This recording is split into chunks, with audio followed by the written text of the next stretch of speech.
going on? Welcome back. And yes, we are back. We took some time off. We had some personal matters we had to attend to. For instance, I'm now an engaged man. Congratulations. Very It's excited been a for very that. busy week. Thank you. It's been a very, very busy week for the past actually 2 weeks as well. For you as well, I mean, you have switched locations on us. Yep.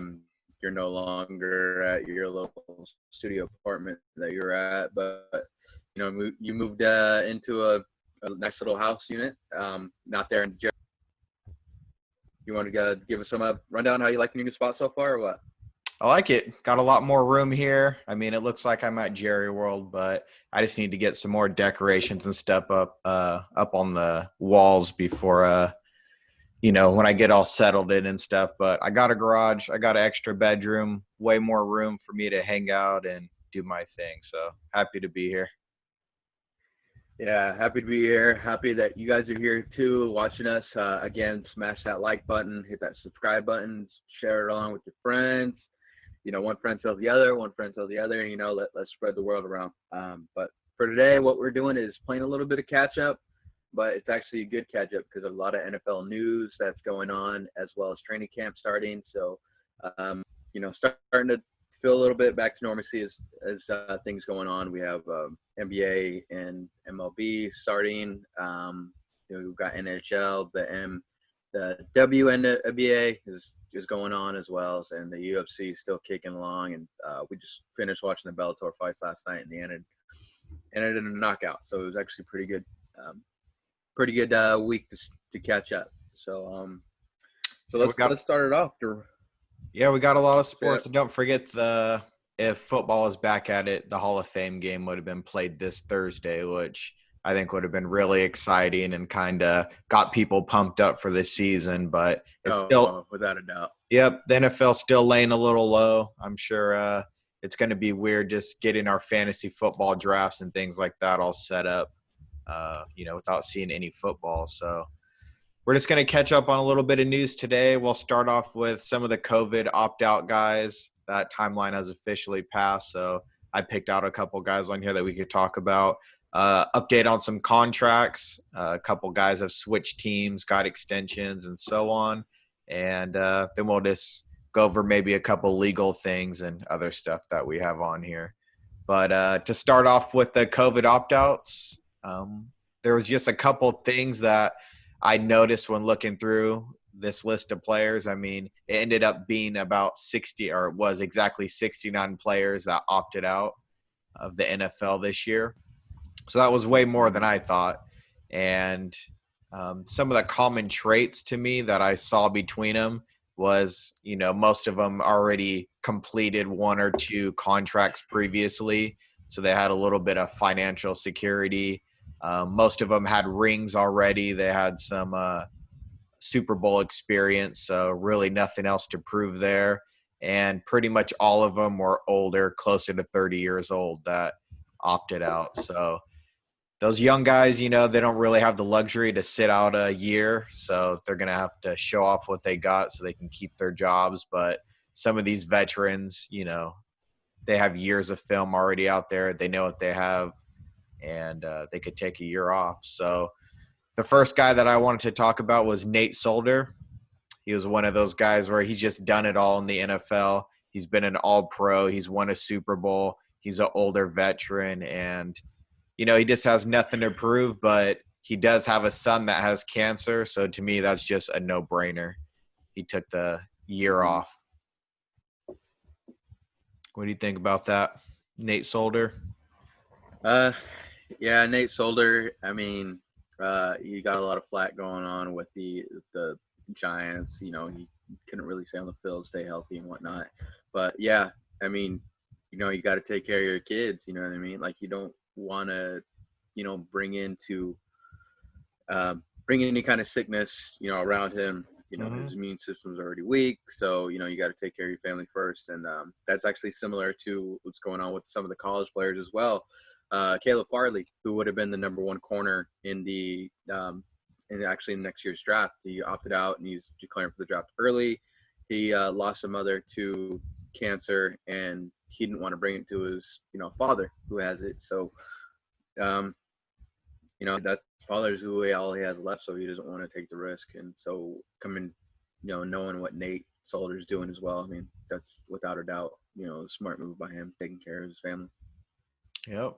Yeah, it's a no-brainer to me. A lot of especially if you're a college player that's going to be a first-round pick, you could just take the year off. You've already showed it all on film, and it's not like you'll get passed up in the draft. I think you'll be fine, and all the NFL teams will understand that. You have a player you want to talk about? I mean, they're both on the same team. I'm not sure if you have them on your list already, but some names that that kind of opened up to me was Patrick Chung, and then actually, you know what? I'll save another one. I think you'll have on your list, but one guy I actually really want to talk about. I watched his college career playing at Texas. Then he went on to Buffalo. Then he was actually traded to my 49ers. It was Marquise Goodwin.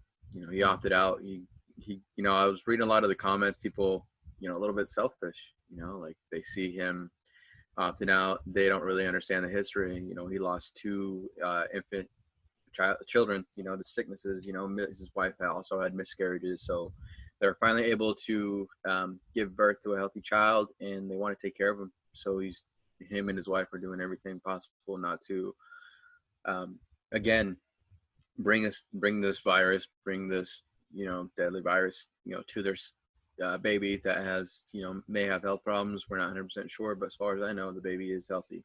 So, yeah, this is definitely a blessing for them to, finally have a child, and, they want to take care of it and whatnot. So, Yeah, that's another one that, I mean, completely understand. I haven't seen any negative comments about that. I mean, come on, he's got a whole family to raise. Our new little girl.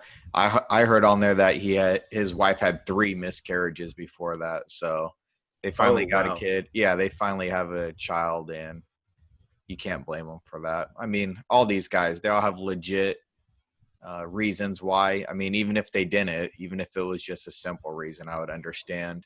A couple more guys that had cancer are underlining conditions. Damian Williams, his mom had cancer. He just came off a Super Bowl win. They drafted a rookie running back. So I think Clyde Edwards-Helaire, the bus keeps rolling with him. But Damian Wilson, another guy, he can afford to take the year off. He's won his Super Bowl. He's done his thing. So completely understand that. Got to watch out for mom. And then Marcus Cannon. This might start our string of New England Patriots who lead the league in opt-out players. He had lymphoma coming into the league, so he's going to decide to take this year off and see what he has next year. Patrick Chung, you mentioned a little bit about him, but he has a pregnant girlfriend right now. His son has asthma, and his dad's 75 years old, so that's another guy where it's kind of a no-brainer. Patrick Chung's been in the league for a while, won Super Bowls, been a starter for a long time, so he has nothing to prove this year.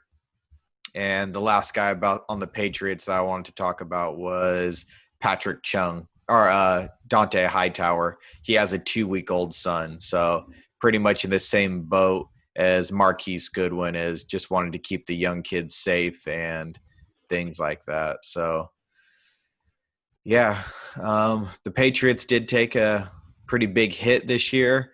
I did see Marquise Lee. He's on the Patriots, and he's sitting out this year, and I didn't even know he was on the team. But I don't know what exact reason he's sitting out, but he's going to take this year off. One big Pro Bowler guy that I saw on the list was C.J. Mosley from the Jets. And this guy, he had some family concerns, which you can't blame him, of course. But he landed a huge deal in 2019, and he's only played 2 games since he signed that deal. And it was for 5 years, $85 million. And, he doesn't really need to play with those big numbers out there, but it's going to be 19 months between games that he's played if he comes back next year. So the Jets are just taking a big hit in their defense, especially losing Jamal Adams to the Seahawks. So that's like their two best defensive players that won't be on the field this year. So I think it's going to be almost impossible for them to fill those voids. Yeah, I know last year they played almost the whole season actually with CJ out hurt. Yep. But also, that's another big part of the news that we're going to cover is the Jamal Adams trade. Yep. I was reading a lot of different articles from the players from the Jets, and they actually said that he was kind of more of a selfish player. He was kind of playing for his own type of, he was kind of freelancing. This is how they put it. So, he wasn't a team player, throughout the whole year. And with the comments that happened, pertaining Woody Johnson and everything, it's understandable why he wanted to leave. And there are some college players, actually big names college players that opted out as well. You got Mike Parsons, that would have been the could be the number one linebacker drafted this upcoming draft. Again, Caleb Farley. You have Rondell Moore, who's going to be a top receiver in this draft. And then you also so there's some names, and I know they all have family members, that are quite elderly that they're often around, as well as some that may have been sick. So it's understandable. We'll definitely see how this whole thing pans out. Just to touch on the college side a little bit as far as players opting out. I'm not too sure if they gave them a deadline, but we shall see. Yep. One thing I did notice is no quarterbacks have opted out. No starters, no backups, nothing like that. And, one that came to mind to me was Matt Stafford, because his wife had brain surgery last year and he actually got tested positive for COVID. So, that's just another risk bringing into his family. But he's moving forward. I guess that's what quarterbacks do, huh? Yeah, that's I'm trying to think about. I mean, it sucks to say, but if a quarterback does come up, positive, they have to be medically suspended, I should say, for 2 weeks, right? Yep. So, with that being said, I'm trying to think about which team would be most, I guess, drastically hurt by this. It all depends on that quarterback room, who has the worst quarterback room, who else as far as that. And one team that comes to mind is Minnesota Vikings. And their backups right now are like Nate Stanley and Sean Mannion. Yeah. Unproven players who bounced around. He's a rookie, Nate Stanley, and then you got Sean Mannion, who bounced around as the quarterback number 3, sometimes the quarterback number 2 in emergency situations as far as the second quarterback getting hurt. But this is scary. We'll see how the season pans out as far as the whole testings and whatnot been going on with the COVID. So we'll see. Who do you think's in the best position with the two quarterbacks? As far as two quarterbacks. Oh, with the quarterbacks. That's a tough one. I'm going with New Orleans. I think Jameis can come in there and work with Sean Payton and put together something where they could, be successful and hopefully cut down on some of his turnovers. But I think they're in a pretty good position with both of those quarterbacks. It's a lot of positions where, of course, quarterback, but even if like your kicker goes down, there's usually only one kicker on the team. Then you got to bring in some unsigned free agent guy to come in and work with the team for 3 days, try to get him on the field for the next 2 games. And, those kickers are important. If you start missing kicks, then you could lose those 2 games just on field goals alone. So we'll see. Yeah, I mean, thing like a long snapper. Yeah, exactly. I mean, I saw that firsthand, as far as when Robbie Gold went down. We were kind of relying on a young, undrafted free agent, someone that we brought up from the streets for, to be our kicker. He actually missed a crucial field goal that would have won us the game against Seattle. And, he missed it, right? That's something that Robbie Gold would have made. And then we kept on rotating long snappers, like you said, until Kyle Nelson's suspension was up, and then you personally you know what's going on when your kicker isn't really accurate. You're trying to search to find that. It kind of puts a lot of pressure on the team as far as we can't rely on the 3 points. We need to get in the end zone. Yep. So Yep. Those will be hard positions to replace this year. But moving on, is that all you have for COVID stuff, the opt-out? Any other news? not that comes to mind, but like you said, a player, if you want to go ahead and touch on that, Jamal Adams trade. Yeah, Jamal Adams. So we have a couple new contracts, starting with Jamal Adams. I'm sure everyone saw he got traded to the Seahawks.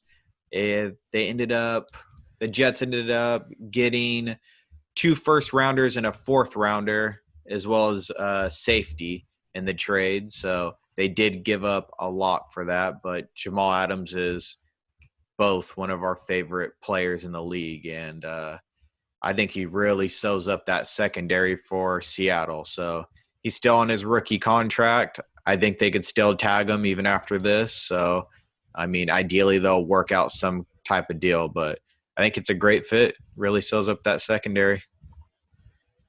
Yeah, for sure. It's definitely they got their kind of Cam Chancellor-esque type of safety back. You can play in the box, you can play kind of all over the place, which is really Yep. good. It's unfortunate that he's in the NFC West, but the NFC West is one of the top, divisions and for a purpose, and Yep. he definitely brings an added punch. So again, just to touch over that, like I know you just said it, but 2001 and 2022 first round picks, your 2021 third round picks, safety Bradley McDougald, Mm-hmm. and then the Seahawks got Jamal Adams and a 2022 fourth round pick. Okay. Who do you think won that trade?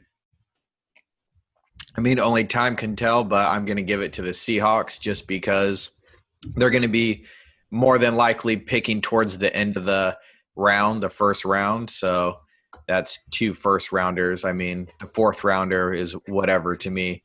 But, yeah, they're going to be picking towards the end of the round.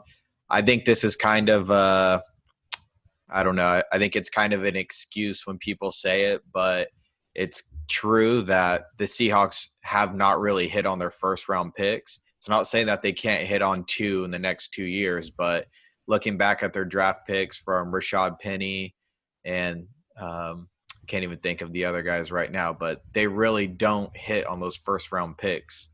And Jamal Adams giving up 2 of their first round picks, I think, is more than worth it. So I'm giving it to them. What about you? I had to give it to the Jets right here because they got that draft capital. They got rid of somebody who didn't want to be on the team. Who was kind of like I said earlier, it was a selfish player.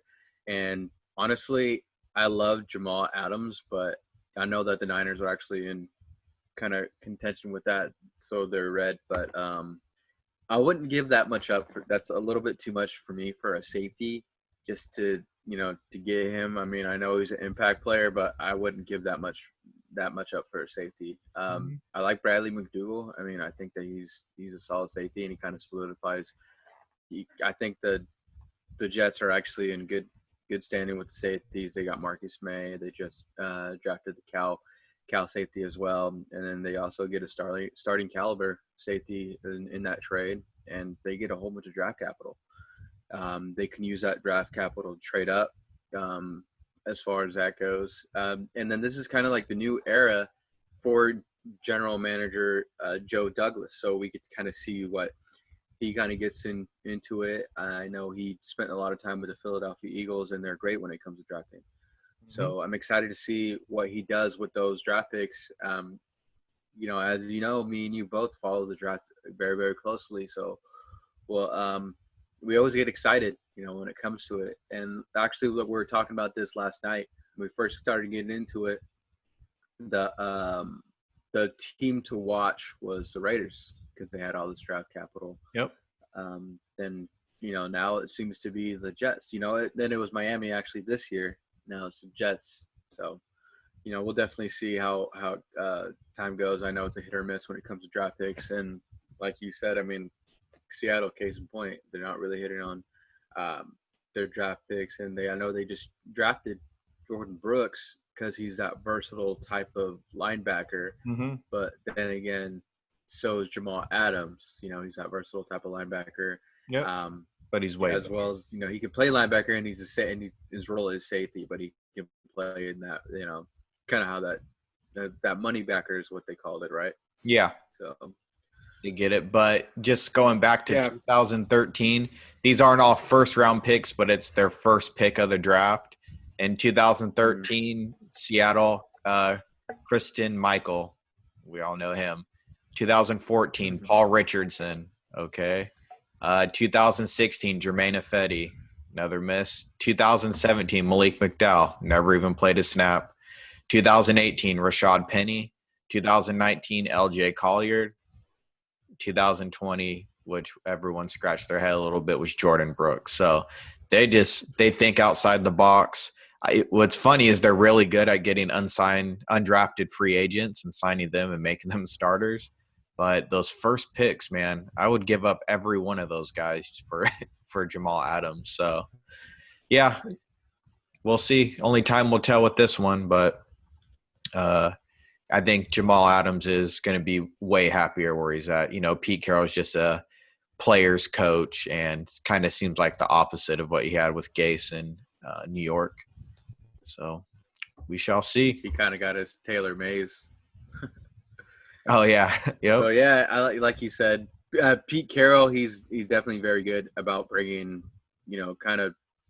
I don't know. He has a different culture when it comes down to it. Even dating his ways back to the UOC. He's bringing in like 2-3-star recruits and making them stars. Yep. I know a lot of people weren't really high on certain players, and brings them in, and he just makes them fit that system, and turns them into a stud. Yep. So like you said, he brings an undrafted free agent, and he attracts high priority free agents as well. So it's pretty interesting to see. I'm curious to see how it happens. I mean, I know they need to kind of step things up with all the offenses, how they've been going lately as of late. So yeah, we'll see. So that's to wrap it up on Jamal Adams. Let's talk about another contract out there, and Myles Garrett. You got a new contract. Let's see, a couple of edge rushers got couple new ones. Joey Bosa. Yep. For the moment there, Myles Garrett was actually the highest paid edge rusher, and then Joey Bosa just blew it out the water. Yep. For about a week. So if you want to go ahead and yeah. So if you want to touch on the details as far as when it comes to Myles Garrett. Myles Garrett. So his deal was 5 years, $125 million with $100 million guaranteed. He was, of course, the number one overall pick, and this is the first player that the Browns have signed an extension to since 1999. Actually, it's their fourth one. Sorry about that. But 4 out of 21 years, they've only extended their first-round picks, which is just horrible. So Myles Garrett's just a step in the right direction. So, he's one of the best young edge rushers in the game. So they're happy that they locked him up. I definitely think he's worth it. PFF ranked him as the number one pass rush win rate last year, and we know he didn't finish the season, but he was on pace to have double-digit sacks and, just be an all-pro edge rusher at his position. So, yeah, I think that was totally worth it. What about you? Yeah, for sure. I mean, like you were saying, Myles Garrett, he's definitely worth that money. One thing I have to ask you, so these list of players right now are on your table. Who do you take? So you got Myles Garrett, you got Joey Bosa, Nick Bosa, Chandler Jones, and TJ Watt. Who do you take? Oh, God. Just because of age, I'd probably push Chandler Jones to the end. I love Chandler Jones, but he's kind of out of it for me right now. It'd probably be Nick Bosa, Myles Garrett, TJ Watt. Who was the other guy you had on there? Joey Bosa. And then Joey Bosa. Yeah, Joey Bosa is great, but yeah, you can't. And then, yeah, Khalil Mack would You can't lose with any of these guys, but yeah, it'd probably Exactly. be It's a tough one. Nick Bosa and Myles Garrett would be at the top of my list. So then TJ Watt, but you can't go with the age, how young they are, and how good they are. I mean, I would take any one of those guys and extend them all. So yeah, you can't lose with Yeah. that. No, It's you can't weird. lose with anything. It's where Joey But Bosa got his deal extended the same week as Myles Garrett, and it seems like Joey Bosa has been in the league so much longer than Myles Garrett has. But I know. So Joey Bosa's contract. So it was actually an NFL record, mhm. 5 years, 135 million extension, and Yep, then it includes a 78 million dollar fully guaranteed at the signing, and yep. then out of that contract, he has 102 million guaranteed. So that's actually a record, and I know that um, when it comes to contracts coming up, I know that TJ Watt is actually smiling, licking his Oh chops right yeah, now because it's like they say, itchy palms because he's gonna get paid. yeah, for He's sure. like you were just talking about 2 seconds ago, one of the best edge rushers in the game right now. So I know he's excited. I know that he's gonna get paid, and he's well deserving. So unless the Steelers kind of get a trade they can't refuse, then they trade him away. But as far as that knows, he's going to stay a Steeler for a long time. Yeah, he'll be a Steeler. Yeah, this Joey Bosa deal and Myles Garrett just sets the tone for these future edge rushers. Like you said, TJ Watt, Nick Bosa, these guys are going to be cashing out. So I think they'll beat these deals too, just because that's the trend. Once once one guy signs the deal, the next guy comes right behind him and beats it. So might last a week, might last a year, but you're not number one for too long. So No way. what about Any other contract signed? yeah, I got a couple more. We got LaShawn McCoy, Tampa Bay. He signed a 1-year deal. So he's just going to be that pass catching back for Tom Brady. And I think that's Forgot about old Shady. yeah, I think Brady to Shady. So I think Yeah. exactly what they're looking for. A guy like that. He's a veteran.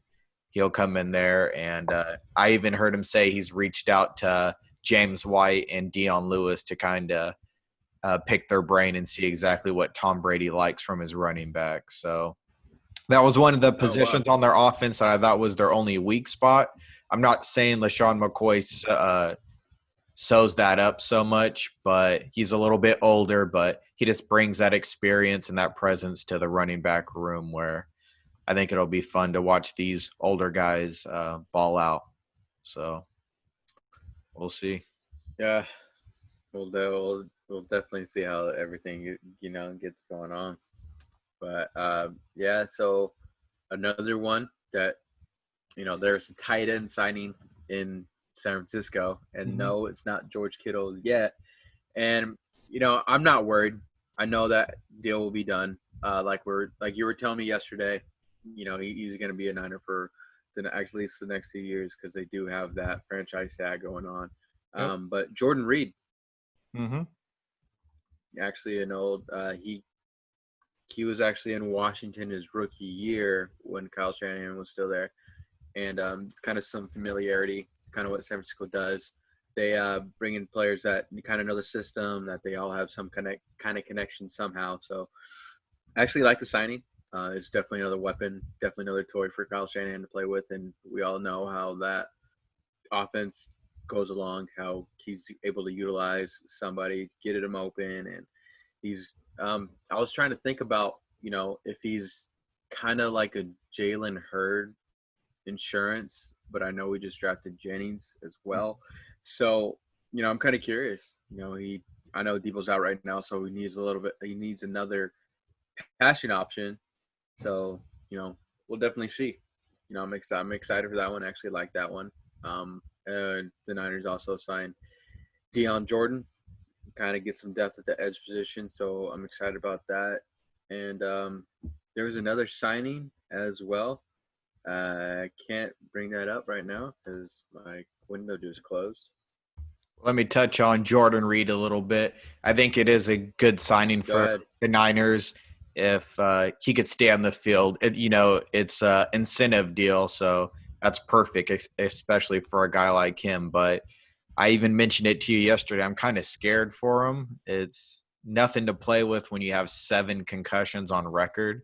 So that's scary. And I don't know if it's because he needed the money or what it is, but he's one of these guys that at 30 years old, he's never played a full season. I think he should kind of walk away from the game, but we'll see. He still thinks he has a little bit of it left in him. It's funny because he kind of reminds me of the Jason Verrett of tight ends. It's like you see all this potential, but they always get hurt. They flash a lot. And Jason Verrett's on the off the field. 49ers now too. So Yeah, exactly. So, you know, it kind of seems like a lot of the guys, well, I could think of about 4: McKinnon, Hurd, Debo, Reed, those are all guys that are going to come in and play those skill position for the Niners that have some injury history on them. So they got a good stable behind each one of them. So they might have to dig into that this year. I might even expect a little bit of injuries to happen more this year just because, the lack of play, no preseason and things like that. So I hope Jordan Reed could just stay healthy, but to me, it seems like with his luck, he'll end up like getting COVID or something weird like that, and that'll be it. But another guy to keep yeah, an eye on.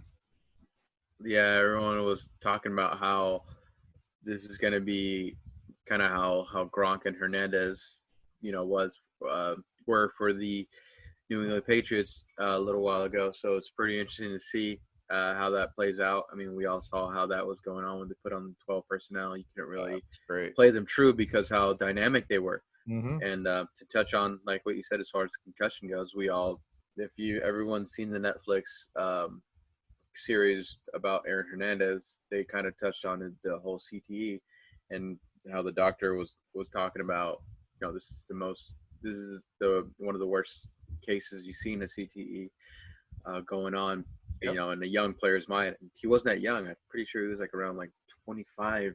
Yep. And for his brain to be damaged that mad, that was pretty crazy. Yeah, that's scary. There's a couple more deals that I was waiting for you to mention. You haven't mentioned yet. Number one, Go ahead, man. I'll let you get into it. your boy John Lynch. He got extended as Yep. well. So he did. He's mirroring that Shanahan deal, and they're both signed through 2024. So we all know John Lynch. He was a great player in the NFL. He moved on. He was decent at broadcasting, and it seems like he's just made like a seamless move into the GM position. And I just don't think that's typical. You don't see great players that could do all those things and be able to broadcast, evaluate players in the way that he does. So great signing, great extension. Keep both of those guys together for as long as possible. Yeah, definitely. I mean, like you said, it took a little bit to get him out of that booth because he was getting a lot of money from Fox in his deal, and then we kind of had to, make him an offer he couldn't refuse. And yeah, I'm excited for it. And when it comes to the contracts, I know that Shanahan actually has one more year on his contract than John Lynch, but they're not too worried about it. They seem very excited about it. Yeah. I've been through years where the GM and the head coach, were at each other's throats, and the most recent one is the Harbaugh Bulky era. Yep. And these guys just seem like best friends, man. Like they're just dabbing each other up, hyping each other up, and they're so familiar when it comes to it. Even listening to their press conferences, John Lynch will say something, and then Kyle Shanahan's like, "Well, yep, he hit the nail on the head. That's exactly what I was going to say." And then hearing how Kyle Shanahan talks, they're just cut from the same cloth, and it's something good to have. Some good camaraderie between the GM and head coaches. Always fun to see. Yeah, it's a great duo to have. The other 49er news was Raheem Mostert. I know he got his I don't know, did he get an extension? I'm not really too familiar with that. I know he wanted to be the number one. Ended up getting. Yeah, he did. He wanted to be that number one running back paid because Yep. as of right now, it was Tevin Coleman. So he wanted that Tevin Coleman money, and I know his agent was kind of throwing it out there, saying, we want to request a trade.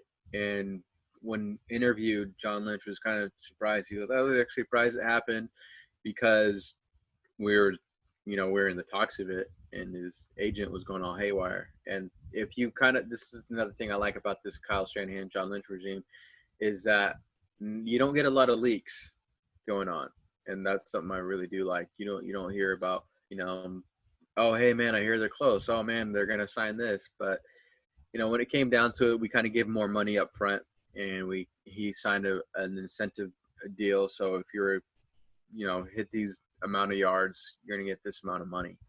So that's something he's excited about. And listening to his press conference that happened this week, he says that he's a bad mofo, and he's gonna, he is that starting running back. I mean, if you look at him, he looks like he put on a few more pounds of muscle to take on that, those extra carries.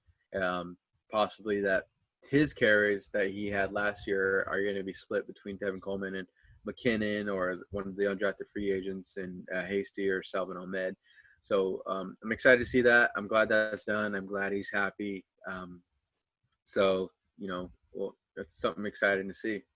Yep. Kind of like we fronting him more money, right now. Kind of what we did with Trent Williams when he got his. So I'm excited. I'm excited for that. I'm glad he got paid, and I'm glad he's happy because he's getting paid like a running back now instead of a special teamer, the way that his agent negotiated his first contract. So when it comes down to it, it's not on the 49ers, it's not on Raheem Mostert, it's on Brent Tressler, his agent. So we'll see. Perfect. Yeah, seems like he's happy. I haven't heard a peep from him since, so that's good. I think that's about all the contract stuff that I had, unless you want to add anything else on there. Let's see here. I know the Niners signed, like I said, they signed Deion Jordan, so that's another first round draft pick that they signed. Let's see here. Yeah, that one's probably my favorite. I can't really touch on any other contract signings as far as that. I know we, in a previous episode, we talked about how Derrick Henry got paid. So yeah, we got stuff back for a couple weeks now. Other than that, we have some Antonio Brown news.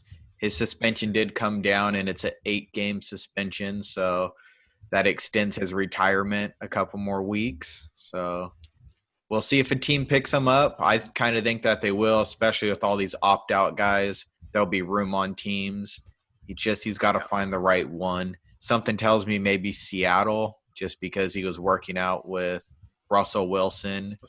And, if they just seem like the type of team that might be able to bring him in and keep his mouth shut, but probably not. He'll probably get fired again. He'll probably make another phone call to his grandma saying he's free. But, Yeah, I'm kind of curious to see, like, with all this COVID going on, if like a receiver, one of their star receivers, ends up getting it. Mm-hmm. What if he, does want to go? Like, hopefully this doesn't happen. But say Chris Godwin gets it, right? Yep. And it's like week 9, so his Antonio Brown's suspension up. He has some familiarity with Tom Brady, and he becomes that slot receiver. I think the transition would be a lot better going from Chris Godwin to Antonio Brown rather than be from Chris Godwin to Tyler Johnson. I'm pretty sure who they got. So, why not have that? Why not give Tom Brady another weapon like they just did with Shady McCoy? So, it's we'll see. I mean, just another guy that just can't seem to get his just kind of stay calm and cool, stay humble like how he was in the beginning of his career when, back when it was him, Mike Wallace, and Emmanuel Sanders, So, yep. What about this one? What if Devontae Adams gets hurt? Then the Packers literally have no one at receiver. Nobody. And we saw how much they struggled, Yeah. Same. I mean, you can go with the Philadelphia Eagles too. I mean, they just Yep. lost Marquise Goodwin due to the opt out. Mm-hmm. So I mean, I know he's not necessarily the fastest, but when it comes to game speed, this guy is fast. Yep. So yeah, when it comes down to the Packers, though, I mean, they lost Geronimo Allison. They have St. Brown.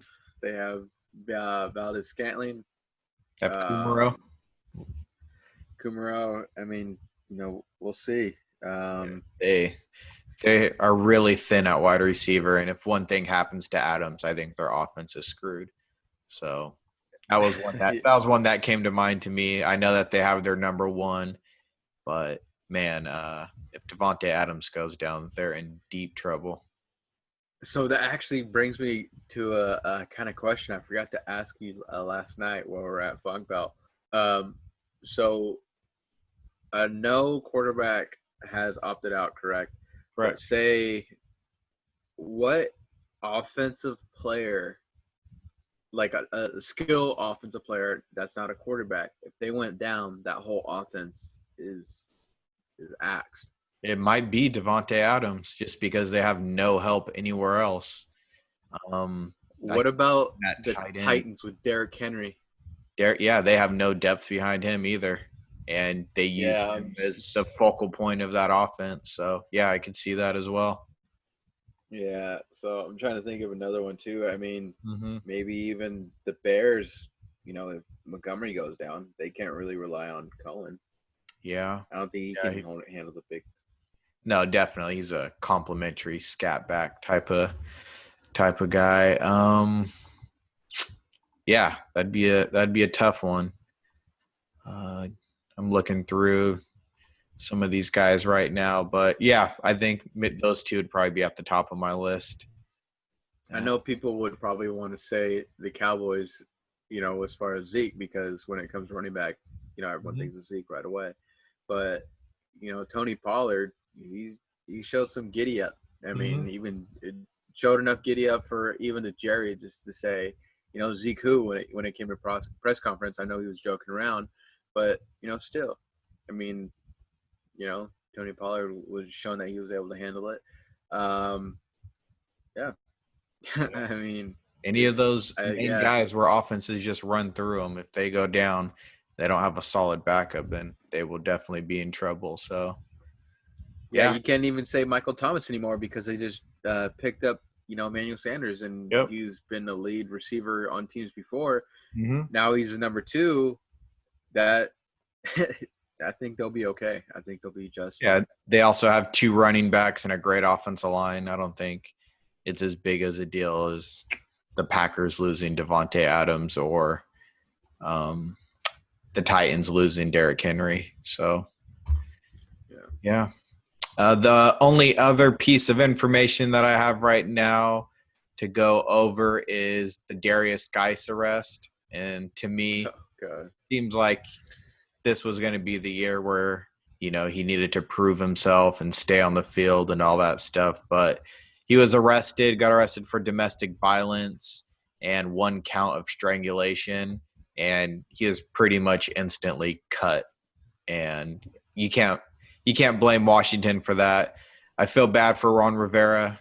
Things just keep piling on, but he's trying to set a new standard here in Washington, and they got no time for that stuff. So now it's Adrian Peterson, a starter once again.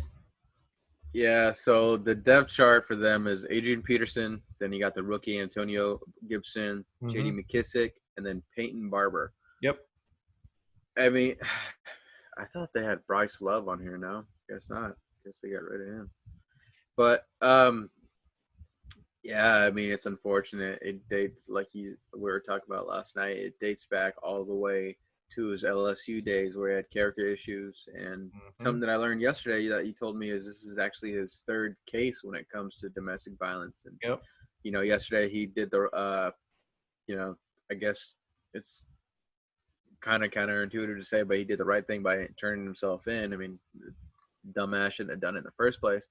But as far as being domestic violence, but he turned himself in. and then it reported back to the Washington football team, and then he just, got cut. I mean, well deserved. I mean, all deserving so. Yeah. So, it's unfortunate that that happened to the young woman that it did, but it's kind of a bonehead move, and he got what he deserves as far as getting kicked off. I mean, and speaking of bonehead moves, I mean, something that came up was DeAndre Baker's. He's facing 4 charges of armed robbery and carrying a firearm and whatnot. So he's like we were talking about, he's a first-round player, and he stole how much? It's like $100,000 worth of jewelry and something like that, which he would have made in one game. He's way more than that in one game. And yeah, because you're a first-round draft pick kid. Like, come on, like you got to be smarter than that. You got to have the right people around you. I understand, like, you want to stay true to how you grew up or something. I'm not 100% sure. I don't want to speak for him, but man, you got to just make smarter decisions. I mean, you're in the big time now. You're playing for the NFL, so be smart about the whole thing. mm-hmm. Don't you don't need to steal anything. You can buy it. It's something very easily. You know what I mean? Yeah, to me, just looking at all this stuff, the NFC East just seems like it's cursed. We had guys that we just mentioned, DeAndre Baker on the Giants, Aldrick Rojas on the Giants also getting arrested. We went through all the drama with Deshaun Jackson. Doug Peterson got coronavirus. Lane Johnson got coronavirus. Brandon Brooks is out for the season. Dallas Goedert got sucker punched. And to top it all off, the Washington football team is in the middle of this name change type thing. So the funny part and is the whole sex scandal too. Oh yeah. And then exactly. All the stuff they're going through with their owner and all their minority owners wanting to sell. And the funny part about this to me, because I'm always focused on the NFC East, is none of them are Cowboys related, which is usually the opposite every year. It's usually all Cowboys news. So, yeah. Speaking of which, something that I was reading about is a receiver that I actually always followed because of his work ethic and his personality, was Michael Irvin. Mm-hmm. So when it all comes back to, like, you don't want to go back to where you were, relating to Darius Geis and DeAndre Baker and Quentin Dunbar. One thing that he was known for is his slants across the middle, how fearless he was. And he said, I'd much rather, take a slant across the middle than go back to how I grew up. Go back to the ghetto, to where he grew up. And, like, these guys got to understand that, why not, instead of, stealing that, spend it on, exercise equipment, work out, take your mind off of it, spend it on something that you can use at your house, as far as like a, movie theater or something. Yeah. Like, these guys are 20, shit, 23, 24 years old with millions of dollars. They're not going to do that. Yeah. I know some of them will. It's a smart saying, thing to do, but come on. One guy I definitely like, maybe these guys also didn't benefit from the rookie seminars that they do. I think they used to do it. I don't think they do it anymore. I think they should. I mean, they should. Speaking of that, I mean, they should do it, but now it's up to the individual teams to do it. They don't have the huge symposium anymore. So that all came down. It all came down when Chris Carter. Do you remember Chris Carter? He gave some really shitty advice and said, if you guys are going to have drugs and guns and stuff on you, you need to have a fall man and make him carry it all. So I did not know that. Yeah, and it was being filmed, and then they were like, wait, is he saying he was just giving them the right advice, but at the wrong time. That needs to be an OG in your ear off the football field and away from the team saying stuff like that. But yeah, it was kind of like the NFL was teaching them how to get a fall man and stuff like that, which they didn't like. So now it's just up to the individual teams. They got to help educate these guys and teach them what it what it's like to be a pro. Yeah, definitely. I think that's about it for me today. You got any other stuff? I forgot about that. The last one with DeAndre Baker. Oh no, yeah, I don't got anything as far as that. That's really pressing as of right now. I'm sure between this time and the next episode, it'll pop up. Um, yeah, we'll definitely see. Yeah, we'll start with some news next time. Maybe hit on some fantasy football things.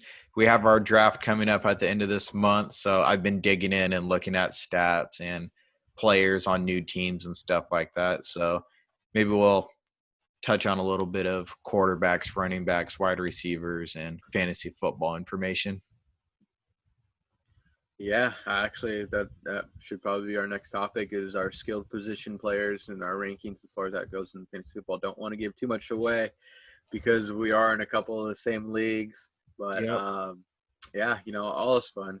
I Yep. mean, tune in, leave comments, leave reviews, hit that subscribe button, hit that like button. But as for me and Duran, you guys have a good one. Stay safe, stay healthy out there. Later.